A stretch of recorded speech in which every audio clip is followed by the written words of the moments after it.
सरकार, आपसे कहना चाहते हैं हम लोग, साला कमा के हिंदुस्तान के गरीब लोग जो है टैक्स भरते हैं, हिंदुस्तान सरकार को देते हैं, और सरकार जो है उन पैसों से कोरोना पीड़ित को विदेशों से लेके आती है और हिंदुस्तान के लोगों को भूखा मरने के लिए छोड़ देती है। आप लोग विदेशों से जहाजों में भर के कोरोना लेके आए और उस वजह से इस देश के गरीब लोग, गरीब मजदूर परेशान हो रहे हैं।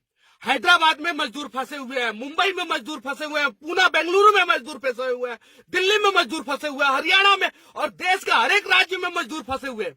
उन मजदूरों की क्या गलती थी?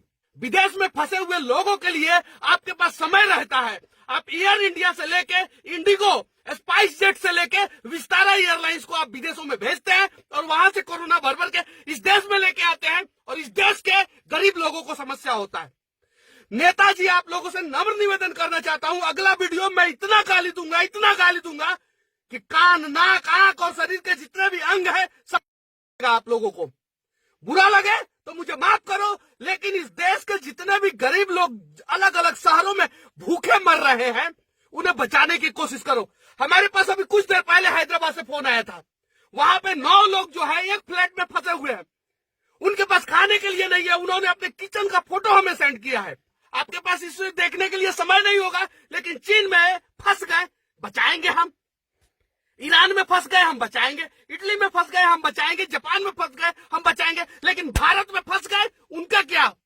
किसने कहा था इन्हें कि भारत छोड़ के विदेशों में जाओ? और लालच की वजह से ये साले विदेश गए थे, और ये सालों की वजह से जो है ये विदेश से कोरोना भर भर के लेके आए। इन सालों की वजह से भारत के जो है मासूम लोग फंसे हुए हैं, आज अपने घरों में बंद है। हम भी अपने घरों में बंद है, लेकिन इंसाफ सबके साथ होना चाहिए। जो विदेश में है उनके लिए आपके आंखों में आंसू आते हैं, और जो भारत में मर गए भूखे उनके लिए क्या?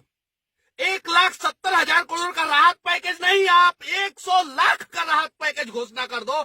लेकिन जब तक देश के लोगों के साथ आप खड़ा होना नहीं सीखोगे, तब तक जो है इन राहत पैकेजों का कोई मोल नहीं। मैं सिर्फ और सिर्फ किसी एक पार्टी को नहीं बोल रहा हूं, मैं देश के तमाम नेता, देश के तमाम बुद्धिजीवी लोगों के बारे में बोल रहा हूं। भारतीय टीम के तमाम क्रिकेटर, आप लोगों को स्टार हमने बनाया है, लेकिन कोरोना महामारी के बीच में आप लोगों ने 1 रुपया का अनुदान जो है लोगों को नहीं दिया है। फिल्म स्टार और बड़े बड़े हस्ती घर में बैठ के हाथ धो, गांड धो, ये धो, वो धो, ना जाने क्या क्या करते रहते हो, लेकिन 1 रुपया का डोनेशन आप लोगों ने कोरोना महामारी से लड़ने के लिए गरीबों को नहीं दिया है। आपके पैसे की जरूरत नहीं है और हमें नहीं चाहिए, लेकिन सरकार, आपसे कहना चाहते हैं हम लोग, साला कमा के हिंदुस्तान के गरीब लोग जो है टैक्स भरते हैं, हिंदुस्तान सरकार को देते हैं, और सरकार जो है उन पैसों से कोरोना पीड़ित को विदेशों से लेके आती है और हिंदुस्तान के लोगों को भूखा मरने के लिए छोड़ देती है।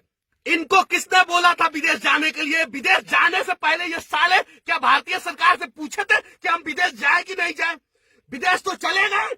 जब समस्या होता है तो मोदी जी बचा लो, जब समस्या होता है तो मोदी जी बचा लो। सालों, तुम्हारे वजह से 130 करोड़ लोग जो है आज इस देश में परेशान है, अपने अपने घरों में बंद है। मेरा एक दोस्त है जो बिहार और झारखंड के बॉर्डर पे अभी एकदम से लॉक्ड हो चुका है, उसके पास खाने के लिए कुछ नहीं है, उसे समस्या हो रहा है। उसकी एक छोटी सी मासूम बच्ची है गांव में, उसे समझ में नहीं आ रहा है कि मेरे पापा है कहां। उसकी एक बीवी है जो 2 दिन से खाना नहीं खाई है, लेकिन ये एहसास जो है वो न नरेंद्र मोदी को होगा, न राहुल गांधी को होगा, और न इस देश के 543 सांसदों को होगा। कुछ करने की जरूरत नहीं थी देश के नेताओं, आप लोगों को। जितने भी सांसद और विधायक हैं वो अपने अपने क्षेत्र के लोगों को बचाने के लिए सिर्फ और सिर्फ एक एक बस की व्यवस्था कर देते, और एक एक थर्मल हीट डिटेक्शन मशीन, जो इंफ्रारेड मशीन है, जो यहाँ पे लगाने से पता चलता है कोरोना इसे है, तो फिर विदेश से भर भर के क्यों लाए? और देश में जिसको कोरोना नहीं है वो साला भूखा मर रहा है। आप कहते हो कि हम प्यार से बात करें। पिछले 3 दिन से हम प्यार से विनती कर रहे हैं कि हमारे देश के लोगों को कम से कम बचाओ, उन्हें उनके घर तक पहुंचाने की व्यवस्था करो, लेकिन आप सुनते नहीं हो। आज जो है हमें इसलिए टाइट होके बोलना पड़ रहा है क्योंकि आपका कान जो है वो सीधी बात और धीरी बात सुनता ही नहीं है। आज इस देश के नेता, आप सभी से नम्र निवेदन है, चाहे पक्ष हो चाहे विपक्ष हो, आप लोगों को इस देश के लोगों के लिए खड़ा होना पड़ेगा और इस देश के गरीब लोगों को बचाना पड़ेगा। कंटेनर में, पटना के कोइलहर में कंटेनर में मजदूर पकड़े गए। वो कंटेनर में क्यों आ रहे थे और कंटेनर में पकड़े जाने के बाद पुलिस मार रही है? हरियाणा में मजदूर कंटेनर में पकड़े गए हैं। क्यों कंटेनर में पकड़े गए हैं? यूपी में पुलिस जो है लोगों को इतना प्रताड़ित कर रही है कि लोगों को सड़कों पे जो है गुलाटी मारना पड़ रहा है। पंजाब पुलिस बिना सोचे समझे जो है किसी के ऊपर डंडा चार्ज कर रही है। एमपी की स्थिति देख लो आप, वही है। कर्नाटक, केरल, पश्चिम बंगाल, हर राज्य की पुलिस की वही स्थिति है। हर जगह से वीडियो आ रहा है, आज यहाँ पे इतने लोगों को पुलिस वालों ने मारा, आज यहाँ पे इतने लोगों को पुलिस वालों ने मारा।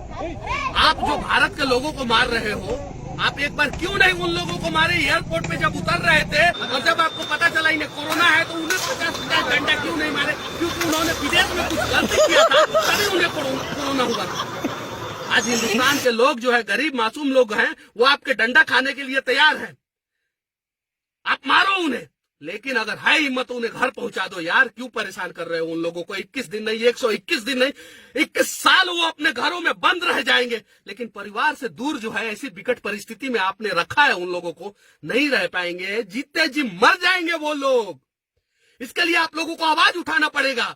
और मैं देश के प्रधानमंत्री, आदरणीय प्रधानमंत्री जो काम कर रहे हैं उनकी जितनी भी प्रशंसा की जाए कम है, लेकिन आपने एक गलती कर दिया है और उस गलती को सुधारना आपकी जिम्मेवारी है। आप हर राज्य के मुख्यमंत्री को ऑर्डर दो कि वह अपने अपने राज्य के लोगों को जो है किसी भी हाल में कहीं भी फंसे हैं उन्हें बाहर निकाले। कुछ करने की जरूरत नहीं है। हर जिला का हेल्पलाइन नंबर होना चाहिए। हर जिला के लोग जो है अगर देश के किसी भी कोने में फंसे हैं, अपने जिला के हेल्पलाइन नंबर पे कॉल करें और उस जिला के प्रशासन की जिम्मेवारी बनती है कि वो किसी भी हाल में उन्हें निकाले। चीन से आप निकालते हो, उज्बेकिस्तान से निकालते हो, तेहरान से निकालते हो, ईरान से निकालते हो, इराक से निकालते हो, इटली से निकालते हो, अमेरिका से निकालते हो। भारत में क्यों फंसाते हो लोगों को? इसलिए फंसाते हो ना कि वो गरीब है, वो कुछ बोल नहीं सकते, वो आवाज उठा नहीं सकते। भगवान के घर में देर है अंधेर नहीं, और भगवान की लाठी जो है वो दिखती नहीं है लेकिन चलती है। और जब चलती है ना, ये पुलिस की लाठी जो गरीबों पे गिर रही है ना, उससे ज्यादा दर्द करता है। अच्छा लगे तो इस वीडियो को उन तमाम लोगों के लिए पहुंचा दो, इस देश के प्रधानमंत्री और राज्य के हर एक मुख्यमंत्री के पास, ताकि उनकी आंख खुले और कान तक हमारी बातें पहुंच सके। और जितने भी गरीब लोग दूसरे दूसरे राज्यों में फंसे हैं, उनकी मेडिकल स्वास्थ्य जांच के बाद जो है उन्हें उनके गांव में, उनके घर पे, उनके शहर में छोड़ा जा सके। जय हिंद, वंदे मातरम।